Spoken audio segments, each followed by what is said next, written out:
Good afternoon. Please, all be seated, please. Madam Secretary, Deb, you've done an incredible job in a short amount of time.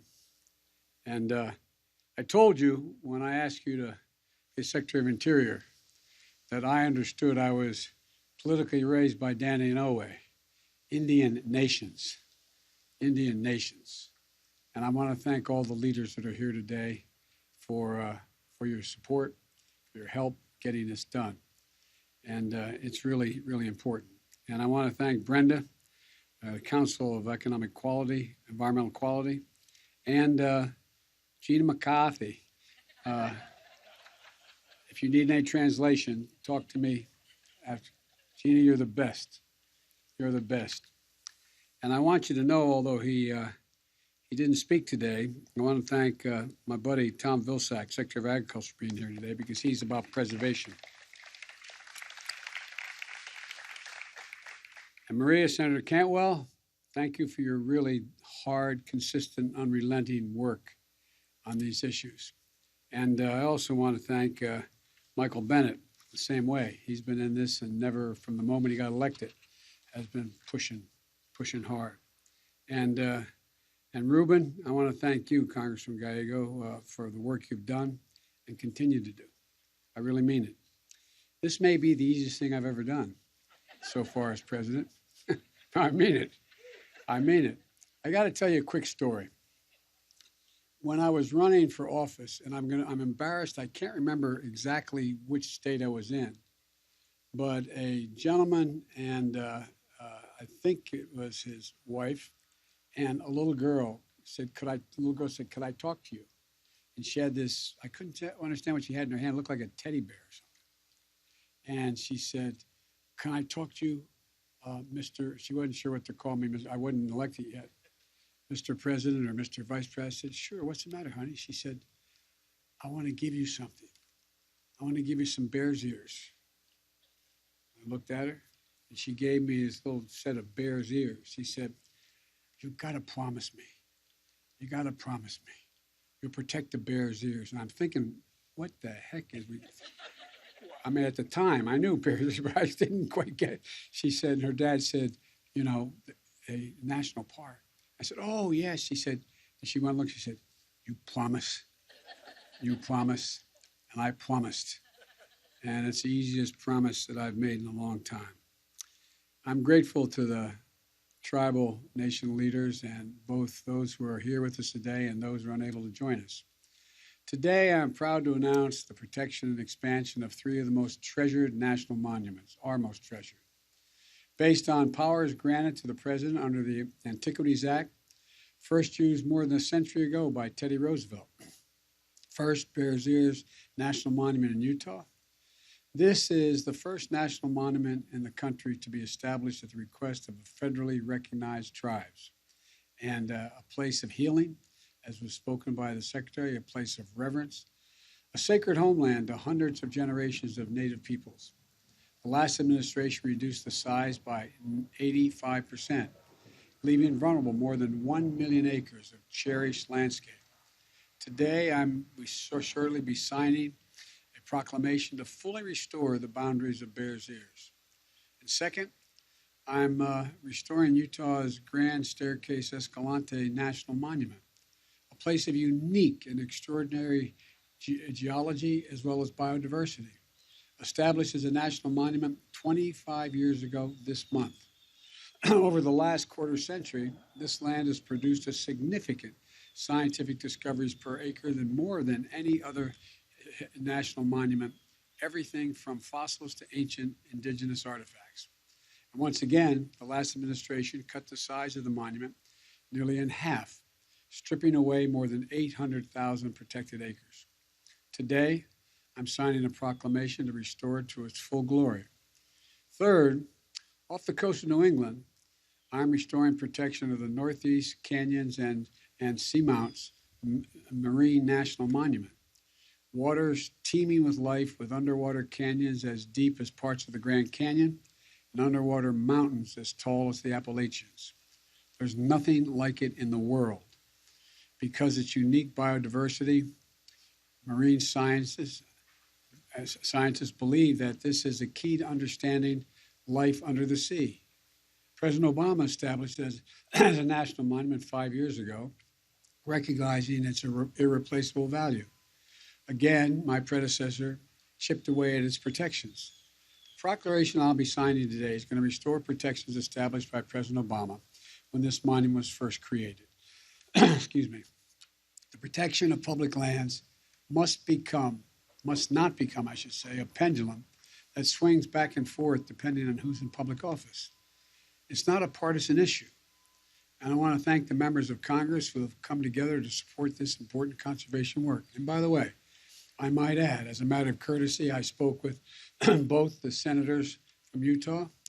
They didn't agree with what I was doing, but they were gracious and polite about it, and I appreciate that as well. The truth is, national monuments and parks are part of our identity as a people. There are more than natural wonders. They're the birthright we pass from generation to generation, a birthright of every American. And preserving them is the fulfillment of a promise to our children and all those who will come to leave this world a little better than we found it. But today, our children are 3 times more likely to see climate disasters uproot and unsettle their lives than their grandparents' generation. We have to come together and understand why this work is so critical. When we protect and care for a forest, we're not just preserving the majesty of nature. We're safeguarding water sources and lessening the impact of fires. The impact of fires. We're protecting wetlands. We're not only saving birds and fish and the livelihoods of people who depend on them, we're also shoring up the natural defenses to absorb the fury of hurricanes and superstorms. Nearly 1 in 3 Americans live in a community that has been struck by weather disasters just in the last few months. Hurricanes, wildfires, droughts, heat waves. Both the Build Back Better plan and my bipartisan infrastructure agreement are going to make critical investments, significantly increasing the resilience to these devastating effects on the climate crisis. It includes creation of a civilian climate corps, similar to President Franklin Roosevelt's Civilian Conservation Corps, which is going to put diverse groups of Americans to work doing everything from restoring wetlands to protecting clean water to making forests more resilient against wildfires. My plan also puts Americans on a course to achieve 50 to 52% reduction in greenhouse gas emissions by 2030 and to reach net zero emissions no later than 2050. You know, achieving these ambitious goals is going to require that nature itself play a role. Scientists estimate that the protection and restoration of natural lands and waters can provide nearly 40% of the solutions to climate change. That's why I'm signing these proclamations today as an additional reason. It's also why I'm restoring protections for the Tongass National Forest in Alaska, which I've had the great honor to visit. As a matter of fact, when I was meeting with, back in the days when the senator from Alaska, I was with him after the oil spill on the North Slope, and we stopped in the Tongass Forest, and he sat me at a table in this magnificent restaurant in the middle of the Tongass Forest, which has tree trunks as big as those trees holding up the whole building. It's magnificent. And he sat me with what I kid and call Hoss Cartwright and his family. 4 big guys, really big guys, and they had a lumber company that they were foresting in the area, and they wanted me to support paying for roads into the national forest so they could forest.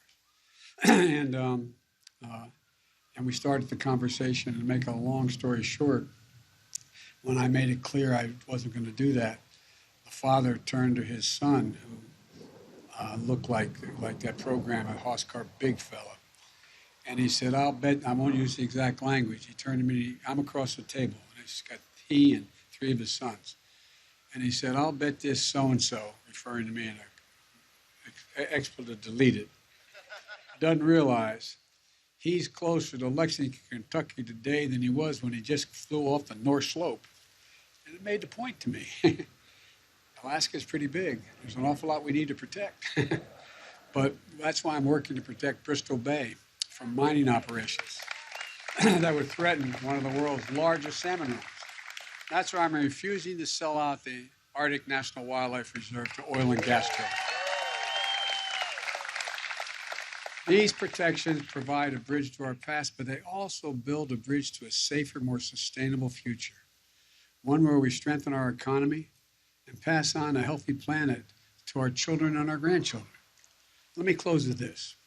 Edward Abbey, a writer who once worked as a ranger at the Arches National Park in Utah, wrote, and I quote, "This is the most beautiful place on earth.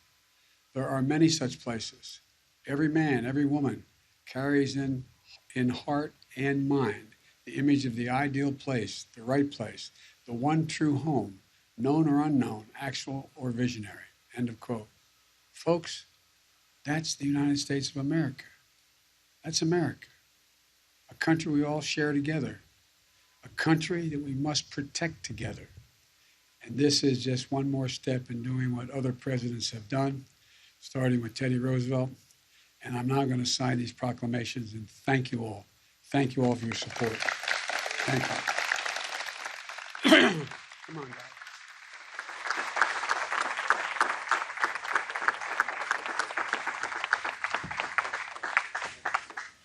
All right. First one I'm signing is this grand staircase.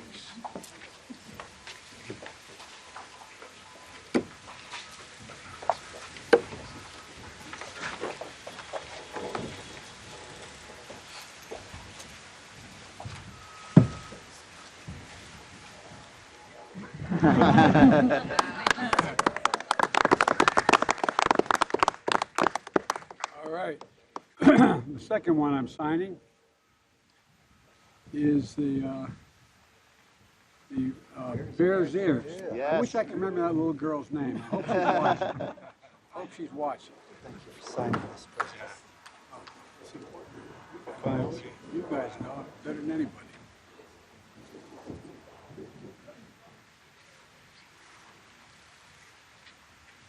All right, there we go. I'm going to get you all a pen.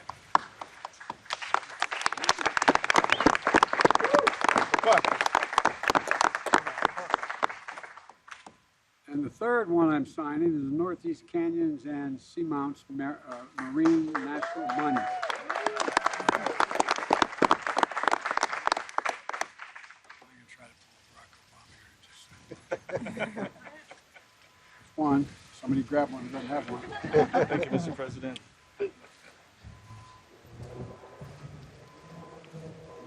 Next one.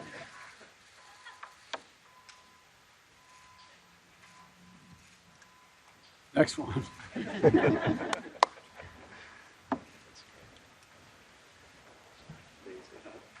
Next one. I'm going to do the same back home, Mr. President.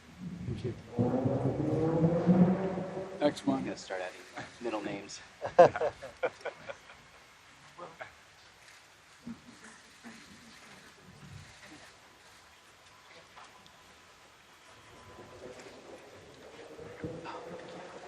Going here. How many more? We can get the rest of you guys? Did you get one time? Put a PS there. Yeah. PS more to come? Yeah, exactly. Okay, two more.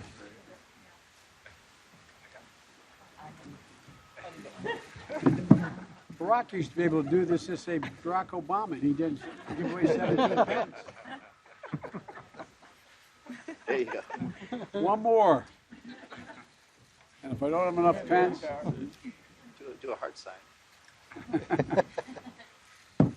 everybody get one? Yes, sir. Yes, All right. Thank you. Thank you all very much.